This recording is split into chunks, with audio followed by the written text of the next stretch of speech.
Hello, and welcome to day 3.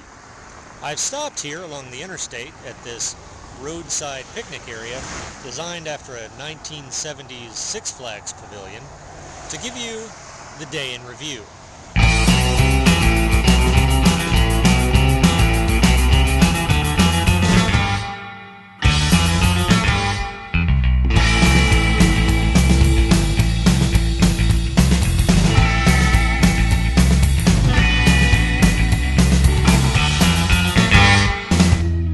Things started off this morning with a sign of good fortune in the form of a giant 10-pound meat sale, an event of which I could not take advantage, seeing as I had room for only about 6 pounds, but I still considered it a harbinger of prosperity.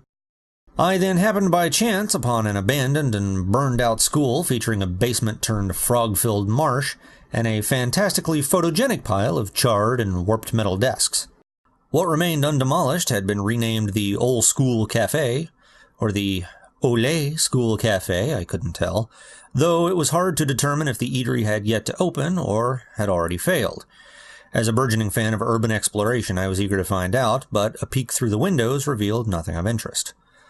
But hey, hipster art. Next, it was on to my first scheduled destination, the Waurika Public Library, where I had been told a ghost resides, which had been caught both in photos and on video by the resident librarian.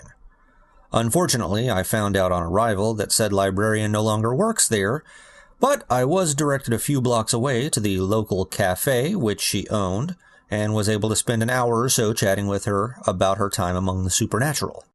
The former librarian, who wishes to remain anonymous, so we'll just call her Pixelface, told me there were more than one ghost that inhabited the library, who, she claimed, would occasionally open and close doors, and were heard by both her and those she worked with, speaking from adjacent rooms on an almost daily basis.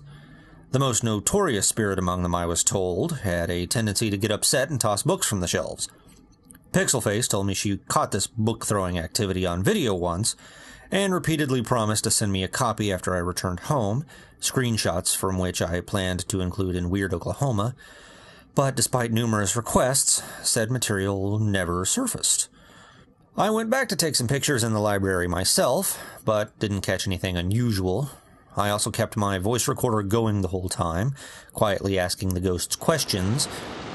Are you here? But all I came away with was audio of me talking to myself.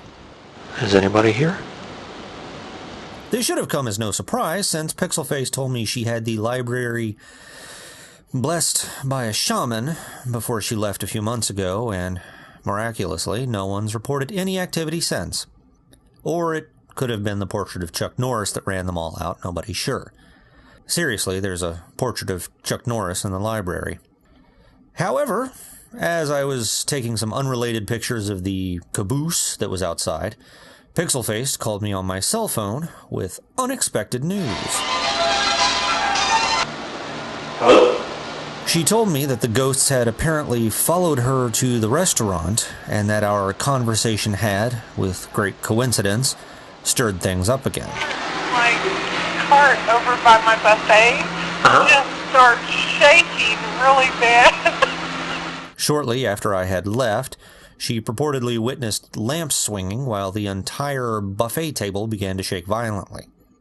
I returned to the cafe as quickly as I could, but no amount of goading prompted the resident specters to initiate any further events. It's lucky I returned, however, as I didn't realize the first time I was there that it was supposed to be my next stop anyway. It was at the Courthouse Grill where I was supposed to see their lucky coffin. The previous owners had set an antique coffin on display right in the restaurant, where a man jokingly rubbed it for good luck one day, and subsequently won the lottery. I wished for veracity, but no such luck. So I went on to Fort Sill, where I marveled at an enormous howitzer that's become somewhat of a local attraction.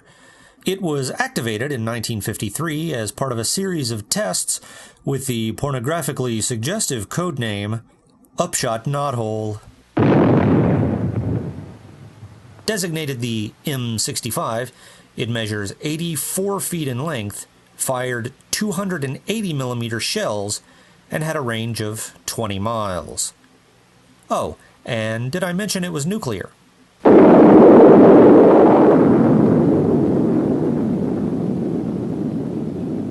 Yield 15 kilotons. This 6-mile shot was the first and only time it was ever fired.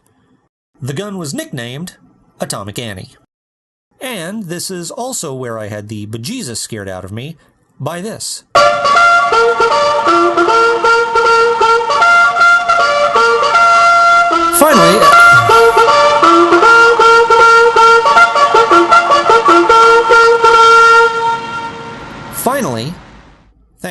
Finally, I wound my way back to one of Fort Sill's Native American cemeteries to find the grave of famed Apache warrior Geronimo.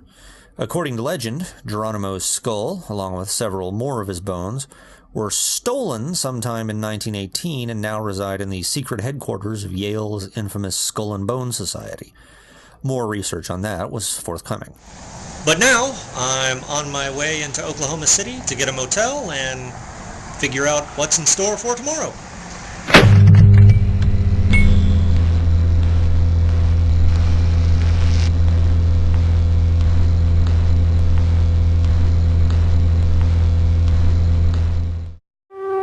Operation Upshot Not Hole.